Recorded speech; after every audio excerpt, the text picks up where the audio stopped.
Andika Putri dengan NIM 240303612 dari kelas MPI 1A.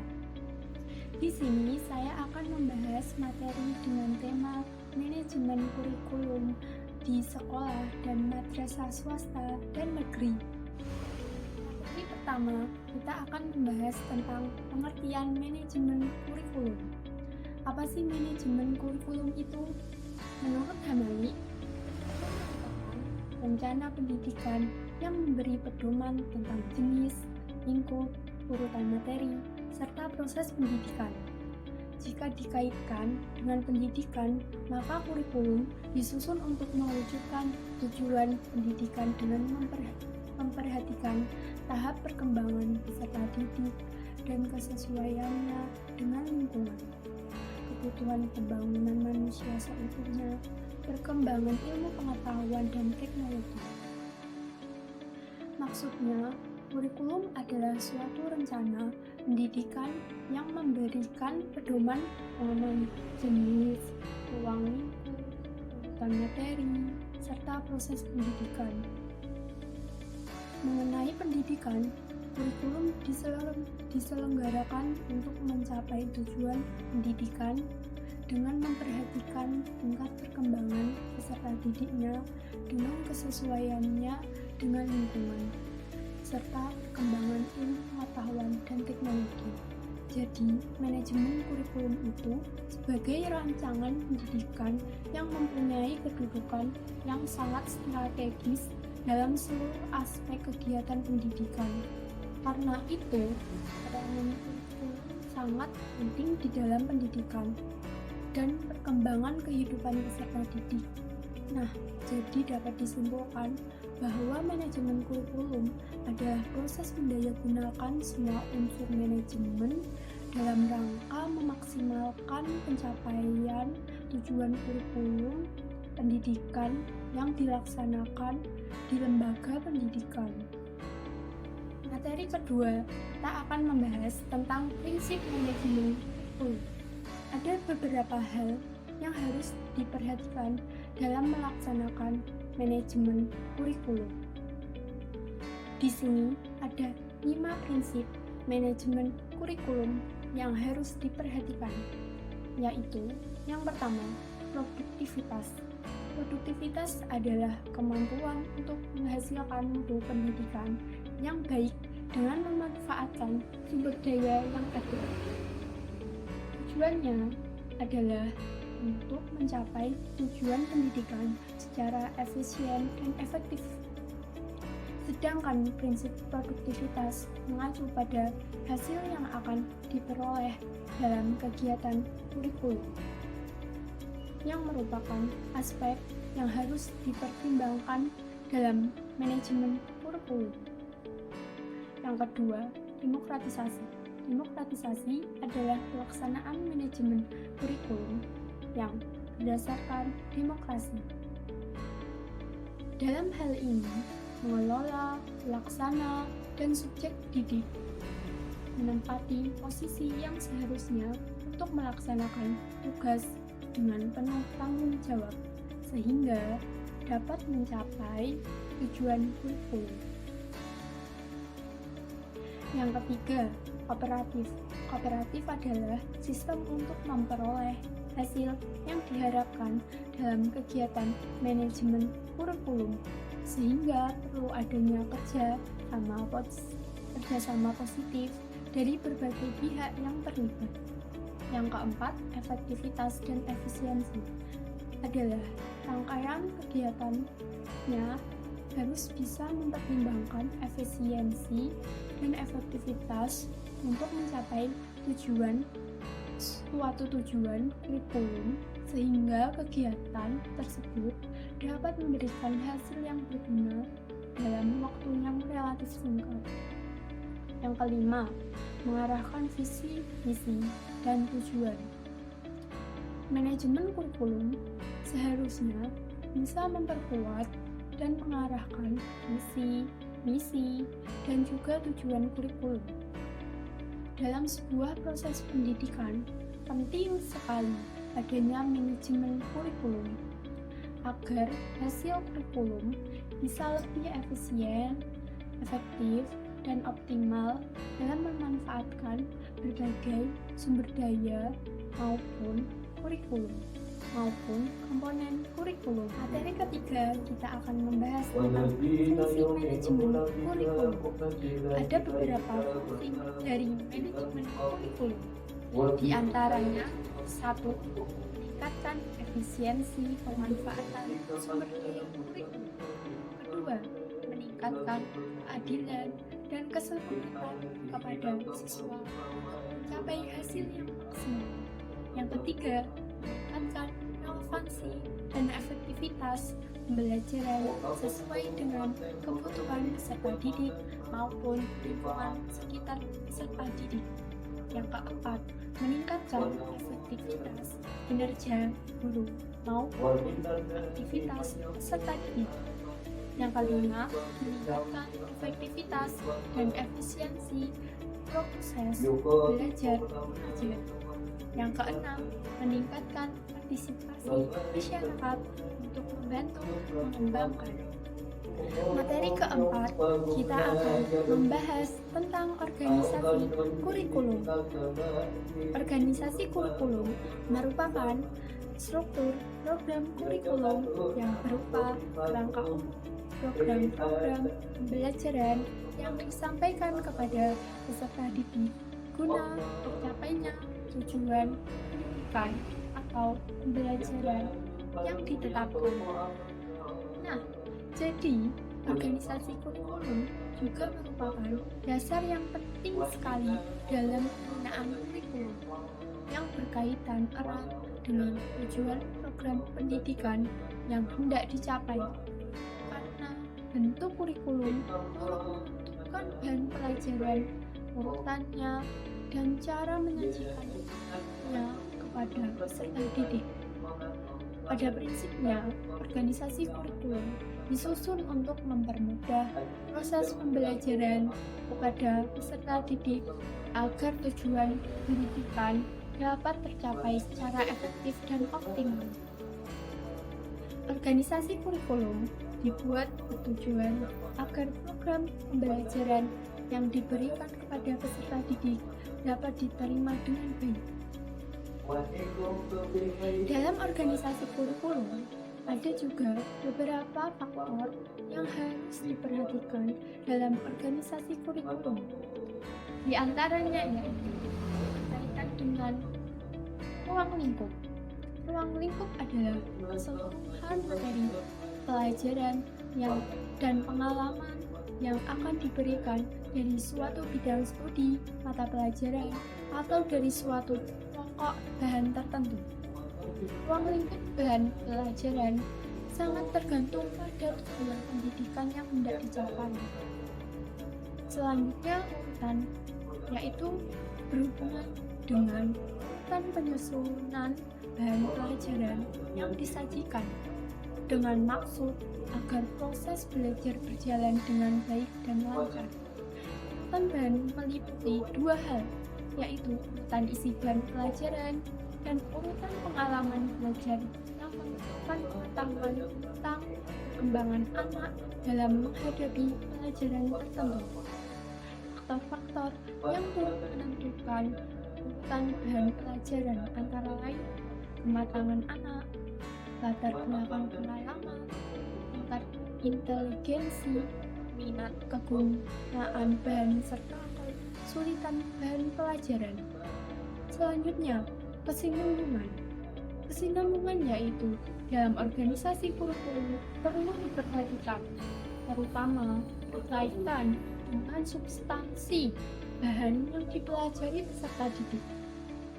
Pada setiap jenjang sekolah dan materi pelajaran yang terdapat dalam mata pelajaran yang bersangkutan, jangan sampai terjadi ulang ataupun loncat-loncat yang tidak jelas tentang kesukarannya. Selanjutnya, berpadu. Berpadu adalah berjalan dari asumsi bahwa bidang-bidang kehidupan memerlukan pemecahan secara disiplin. Artinya, jika menggunakan subjek dalam kurikulum, maka besar kemungkinan pengetahuan yang diperoleh peserta didik menjadi terlepas-lepasnya.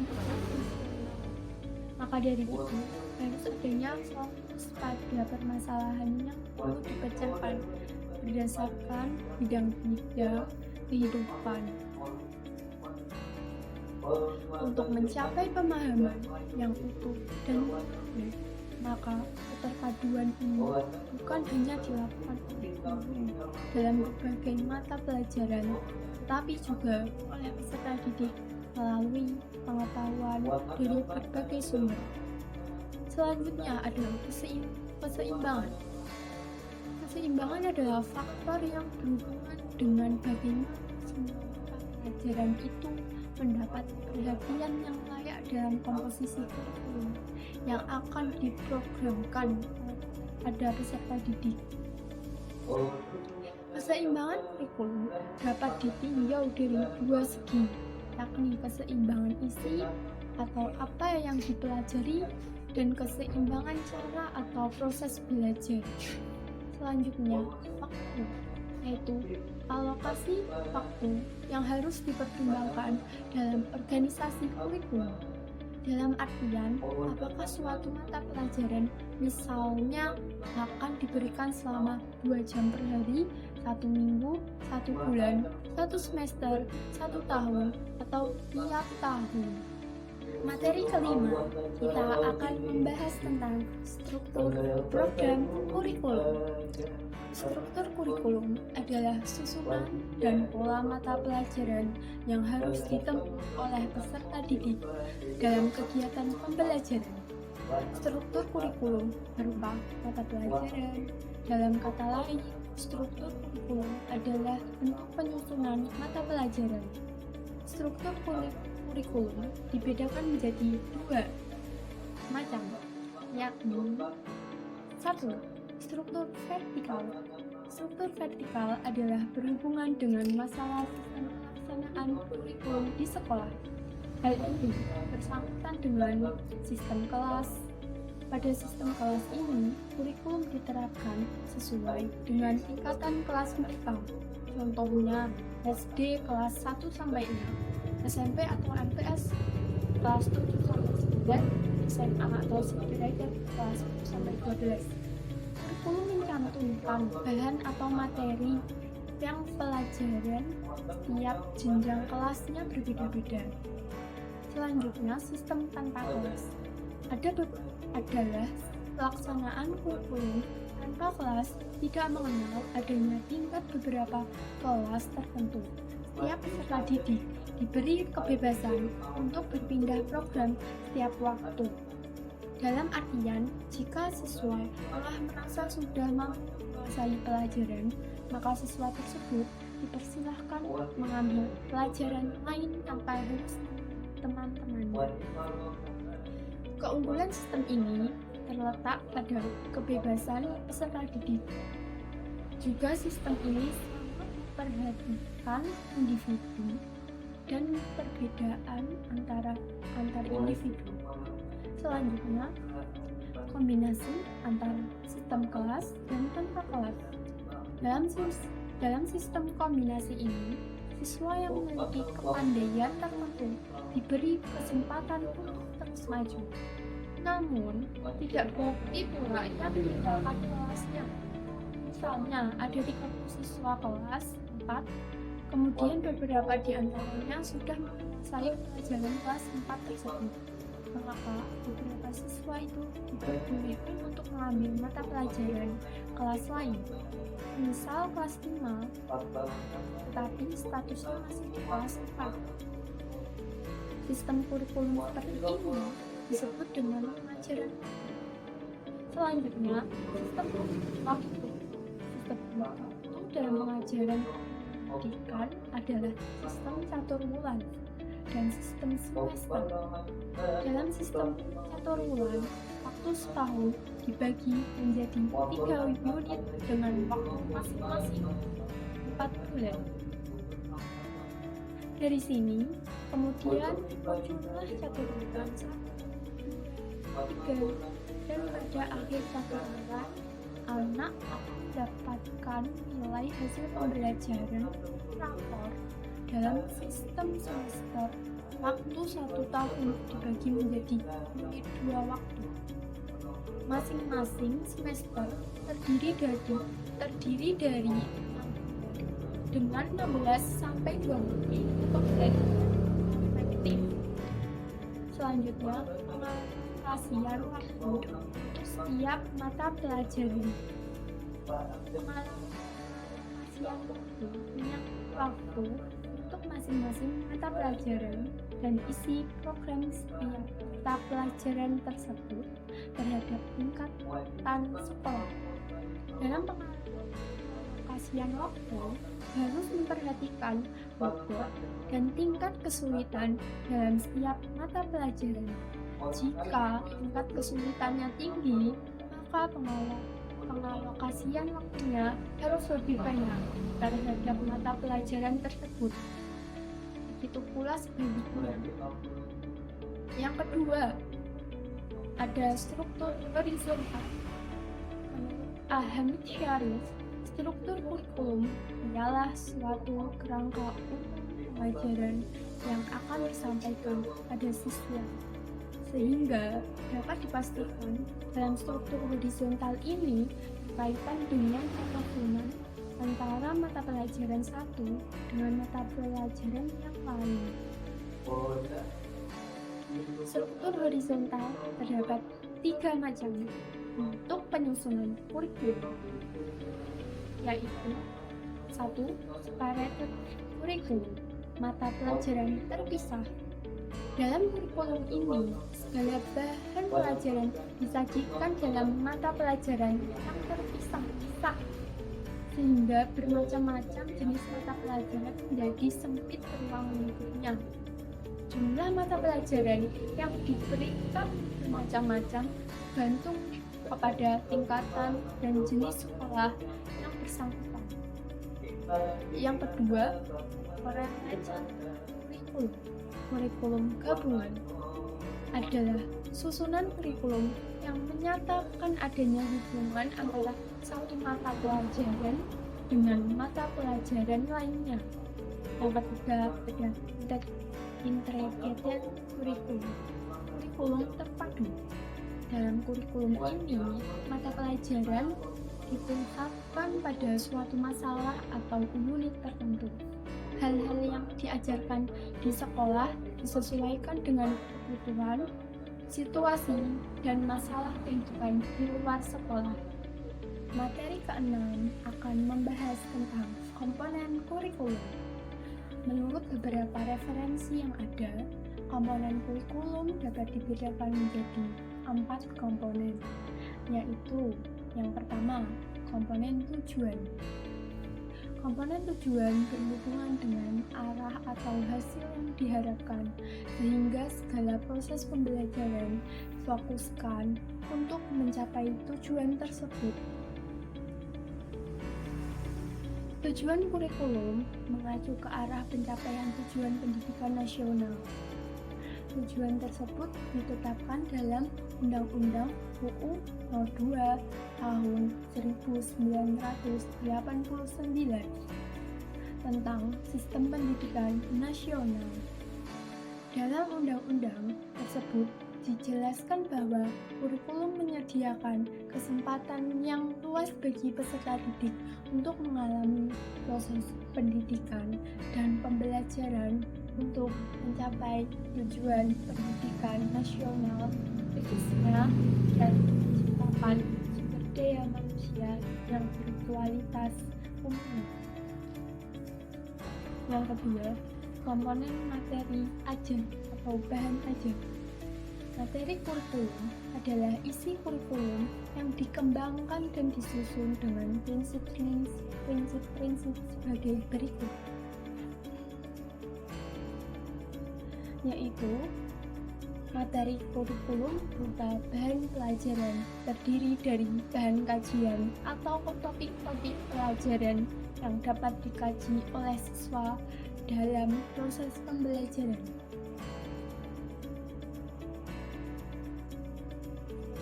mengacu pada pencapaian tujuan setiap satuan pelajaran. Materi atau aktivitas yang dilakukan seluruhnya diarahkan untuk mencapai tujuan yang hendak dicapai, seperti tujuan pendidikan nasional. Pada hakikatnya, isi atau materi kurikulum adalah semua kegiatan dan pengalaman yang dikembangkan dan disusun untuk mencapai tujuan pendidikan. Secara umum, isi kurikulum itu dapat dikelompokkan menjadi satu, logika, yaitu pengetahuan tentang benar salah berdasarkan prosedur keilmuan. Kedua, etika, yaitu pengetahuan tentang baik buruk, nilai, dan moral. Ketiga, estetika, pengetahuan tentang indah, jelek, yang ada nilai seindah. Kita menyadari bahwa sesuatu yang bersifat dinamis, artinya kurikulum yang sudah ditetapkan dan diterapkan harus selalu dikaji agar relevan dan dengan perkembangan peserta didik dan kebutuhan zaman. Pengembangan materi kurikulum harus berdasarkan prinsip-prinsip sebagai berikut. Mengandung bahan kajian yang dapat dipelajari siswa dalam pembelajaran, berorientasi pada tujuan sesuai dengan hierarki tujuan pendidikan. Yang ketiga, komponen metode, strategi, dan model pembelajaran. Komponen strategi merupakan komponen yang memiliki peran yang sangat penting sebab berhubungan dengan implementasi kurikulum. Beberapa istilah yang perlu dipahami berkaitan dengan komponen ini adalah pendekatan pembelajaran. Pendekatan pembelajaran adalah suatu upaya menghadapi pembelajaran melalui suatu cara pandang tertentu atau aplikasi suatu cara pandang dan pandangan tertentu dalam menghadap, memahami, atau membelajar. Pendekatan dalam rangka memahami makna pembelajaran antara lain pendekatan filsafati, pendekatan psikologi, dan pendekatan sistem. Pendekatan filsafati berkaitan dengan beberapa aliran filsafat pendidikan seperti idealisme, realisme, pragmatisme, eksistensialisme, dan konstruktivisme. Pendekatan psikologi berkaitan dengan beberapa aliran dalam psikologi, diantaranya behaviorisme, psikologi kognitif, dan humanisme. Pendekatan sistem memandang belajar sebagai suatu keseluruhan terpadu yang terdiri atas berbagai komponen yang saling berinteraksi secara fungsional dalam rangka mencapai tujuan yang telah ditetapkan. Strategi pembelajaran. Strategi pembelajaran adalah pola umum rencana interaksi antara siswa, guru, dan sumber belajar lainnya pada suatu lingkungan belajar untuk mencapai tujuan pendidikan tertentu. Model pembelajaran. Menurut Sariduddin, model pembelajaran adalah suatu rencana atau pola yang dapat kita gunakan untuk merancang pembelajaran tatap muka di dalam kelas atau dalam latar tutorial dan dalam membentuk materi-materi pembelajaran termasuk buku-buku, film-film, kaset, dan program media komputer dan kurikulum. Banyak model pembelajaran yang bisa dikembangkan, di antaranya pembelajaran kontekstual, pembelajaran kooperatif, pembelajaran tim kuri, pembelajaran model pakem, pemodelan dan pembelajaran afektif. Yang keempat, komponen evaluasi. Menurut Saridudin, evaluasi merupakan salah satu komponen kurikulum untuk melihat efektivitas pencapaian tujuan dalam konteks kurikulum. Evaluasi dapat berfungsi untuk mengetahui apakah tujuan yang telah ditetapkan telah tercapai atau belum. Evaluasi juga digunakan sebagai umpan balik dalam perbaikan strategi yang ditetapkan. Dengan evaluasi dapat diperoleh yang akurat tentang penyelenggaraan pembelajaran, keberhasilan siswa, guru, dan proses pembelajaran. Berdasarkan hasil evaluasi dapat dibuat keputusan kurikulum itu sendiri, pembelajaran, kesulitan, dan upaya bimbingan yang diperlukan. Evaluasi kurikulum merupakan tahap akhir dari proses pengembangan kurikulum. Kesimpulan pada materi ini adalah manajemen kurikulum merupakan proses mendayagunakan semua unsur manajemen dalam rangka memaksimalkan pencapaian tujuan kurikulum pendidikan yang dilaksanakan di lembaga pendidikan. Prinsip manajemen kurikulum merupakan beberapa hal yang harus diperhatikan dalam pelaksanaannya, seperti produktivitas, demokratisasi, kooperatif, efektivitas, serta pengarahan visi, misi, dan tujuan. Fungsi dari manajemen kurikulum diantaranya meningkatkan efisiensi pemanfaatan sumber daya kurikulum, meningkatkan keadilan dan kesepakatan kepada siswa untuk mencapai hasil yang maksimal, meningkatkan relevansi dan efektivitas pembelajaran sesuai dengan kebutuhan peserta didik maupun lingkungan sekitar peserta didik dan lain-lain. Menurut Sukiman, organisasi kurikulum ditetapkan